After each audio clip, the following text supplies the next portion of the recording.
संयुक्त माली महासंघ इंदौर के द्वारा आगामी दिनों दो बड़े आयोजन किए जाएंगे। जनवरी एवं फरवरी में आयोजित होने वाले यह सामाजिक आयोजन अपने आप में काफी महत्व रखते हैं।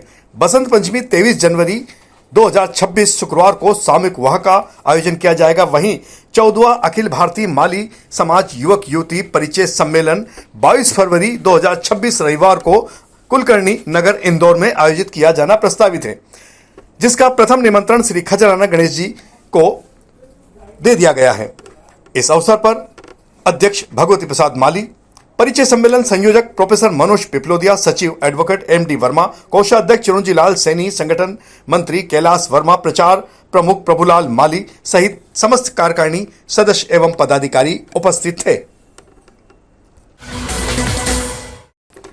एसआईआर को लेकर लिस्ट में नाम नहीं आने से अब नागरिकों में नाराजगी बढ़ती जा रही है। ऐसे ही नाराज लोगों की भीड़ सोमवार को कलेक्टर ऑफिस पहुंची। बड़ी संख्या में पहुंचे इन लोगों का आरोप है कि उन्होंने वर्ष 2003 में वोट डाला था, लेकिन उनका नाम 2003 की जारी वोटर लिस्ट में शामिल नहीं किया गया है। आक्रोशित नागरिकों का कहना है कि रिकॉर्ड में गड़बड़ी के कारण उनका नाम सूची से गायब है। लोगों ने प्रशासन से तत्काल जांच कर सही जानकारी दर्ज करने की मांग की है। मैं समस्या को लेकर आया था कि 2003 की लिस्ट में मेरा नाम नहीं है। कि 1990 के पहले हम मूसाखेड़ी में रहा करते थे हमारे फादर के साथ। वो हमारे फादर जो थे जिला जेल में कर्मचारी थे। 1990 से 1997 तक हम मूसाखेड़ी में रहे। 1997 के बाद 1998 में हमने वहाँ से, जब हमारे फादर रिटायर हो गए तो हमने हमारा स्थान वहाँ से बदल के मकान लक्ष्मीपुरी कॉलोनी किला मैदान में ले लिया। किला मैदान में हम 2000 तक रहे। 1997 से 2000 तक रहे। 2000 तक हमने वोटिंग सारा लिस्ट किया और 2003 में जब वो उमा भारती जी खड़ी हुई थी तो उनमें भी हमने वोट डाला।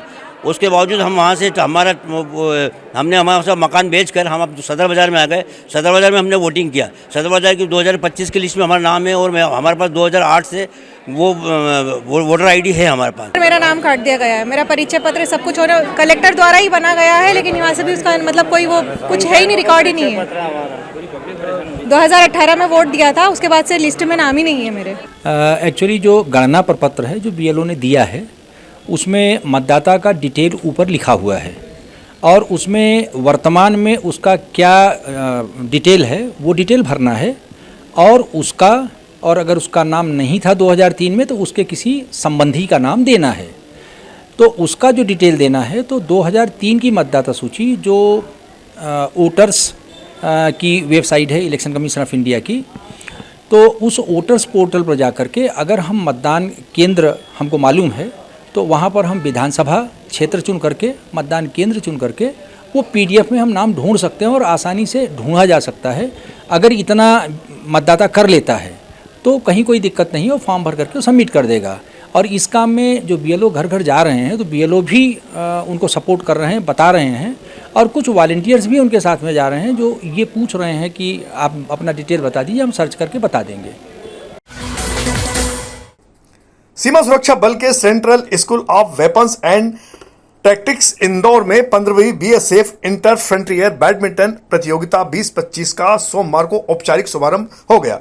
उद्घाटन सीएचडब्ल्यूटी बीएसएफ के उप महानिरीक्षक श्री वीटी कयारकर ने किया। इस दौरान उन्होंने प्रतिभागियों का स्वागत करते हुए खेल भावना के साथ श्रेष्ठ प्रदर्शन के लिए प्रोत्साहित किया। 4 दिवसीय इस प्रतियोगिता में लगभग 250 मैच खेले जाएंगे। इसमें 11वीं बीएसएफ फ्रंटियर तथा फोर्स मुख्यालय बीएसएफ नई दिल्ली की टीमें हिस्सा ले रही है। देश भर की विभिन्न इकाइयों से आए 155 से अधिक खिलाड़ी और अधिकारी प्रतियोगिता में भाग ले रहे हैं।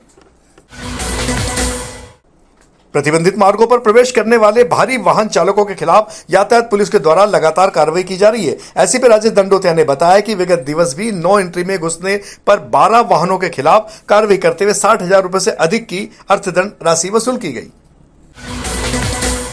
गारंटी पीरियड में केबल बदलकर बिजली कंपनी अधिकारी कर रहे हैं लोक धन बर्बाद और कमीशन खोरी के लिए भारी मनमानी।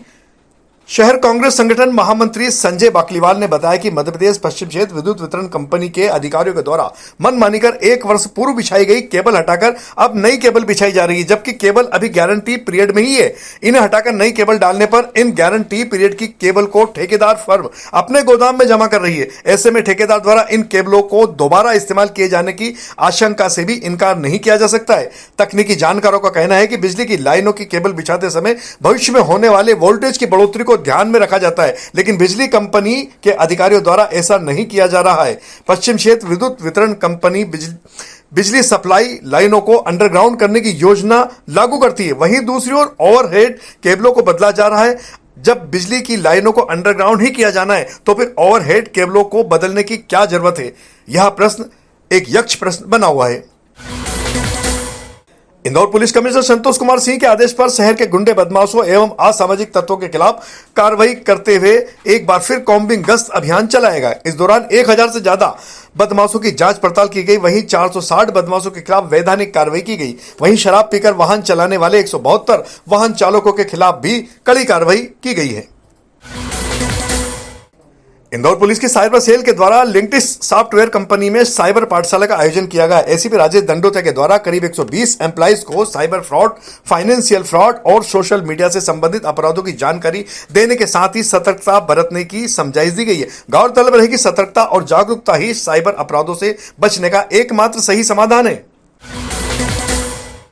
इंदौर पुलिस लाइन में यातायात पुलिस कर्मियों के प्रशिक्षण शिविर का आयोजन किया गया। इस दौरान उन्हें समझाया गया कि विषम परिस्थितियों में किस तरह से परिपक्वता और संवेदनशीलता के साथ कार्य किया जा सकता है। यातायात व्यवस्था के दौरान बैरिकेड्स, बॉडी वार्न और उपकरणों का सही उपयोग करने के लिए भी उन्हें गहन प्रशिक्षण दिया गया। इस अवसर पर यातायात पुलिस उपायुक्त आनंद कलांदगी सहित अन्य वरिष्ठ पुलिस अधिकारीगण मौजूद थे। पातालपानी से कालाकुंड के बीच चलने वाली प्रदेश की एकमात्र हेरिटेज ट्रेन को रेलवे ने अस्थायी रूप से बंद कर दिया है, लेकिन रेलवे के द्वारा अब एक बार फिर वादा किया जा रहा है कि जल्द ही इस ट्रेन को और भी अधिक सुविधाजनक रूप से चलाने की योजना बनाई जाएगी। यह वही ट्रेन है जिसे खास तौर पर पर्यटकों का खूब प्यार मिला है। मानसून के दिनों में इस रूट का प्राकृतिक नजारा इतना खूबसूरत होता है कि हर साल हजारों यात्री यहां पहुंचते हैं, लेकिन ठंड के मौसम में यात्रियों की संख्या लगातार कम हो रही है। इसी वजह से रेलवे ने फिलहाल इस सेवा को रोकने का निर्णय लिया है। इस बात की जानकारी रेलवे पीआरओ खेमराज मीणा के द्वारा दी गई। देखिए, पातालपानी और कालाकुंड के बीच में जो बारिश के मौसम में हम लोग इस ट्रेन को चलाते हैं तो कुछ ही समय में ये ट्रेन चलती है, इसके बाद में हम लोग बंद कर देते हैं। इस बार भी इस ट्रेन को बंद कर दिया गया है और आगे जो है आने वाले समय में और भी इसको डेवलपमेंट किया जाएगा और जो ये पातालपानी कालाकुंड जो सेक्शन है इसको बेटर बनाया जाए। इंदौर के चौथराम चौराहे पर यातायात पुलिस के द्वारा की जा रही चेकिंग के दौरान जब एक पल्सर मोटरसाइकिल वाहन को रोका गया तो उसकी नंबर प्लेट MP09DV0106 देखने पर शंका हुई। जब जानकारी निकाली गई तो पता चला कि 10 माह पहले गांधीनगर क्षेत्र से यहां मोटरसाइकिल चोरी हो चुकी है और मोटर बाइक पर दूसरा नंबर डालकर इसे चलाया जा रहा है। उक्त कार्रवाई में सूबेदार सुमित बिलोनिया और उनकी टीम का सराहनीय योगदान रहा है। इंदौर के थाना कनाड़िया पुलिस के द्वारा चलाए जा रहे मुस्कान अभियान के तहत स्कूल की बच्चियों को गुड टच और बैड टच के मामले में जानकारी देते हुए उन्हें समझाइश दी जा रही है। ऐसी स्थिति में उन्हें क्या करना चाहिए और क्या नहीं। थाना प्रभारी सहर्ष यादव ने बताया कि उनके द्वारा सोशल मीडिया से लेकर स्कूलों तक हर मोर्चे पर सक्रियता बरती जा रही है।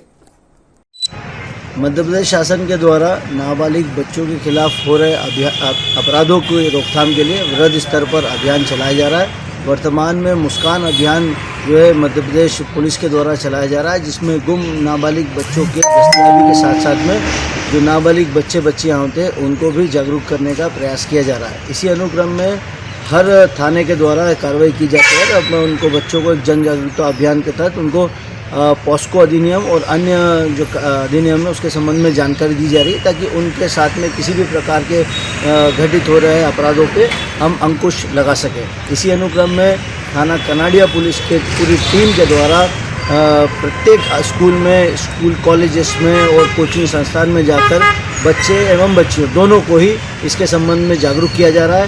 गुड टच, बैड टच के अतिरिक्त उन्हें जो सोशल मीडिया के तहत किए जाने वाले अपराध हैं जिसमें उनको ट्रैप किया जाता है उसके संबंध में भी जागरूक किया जा रहा है।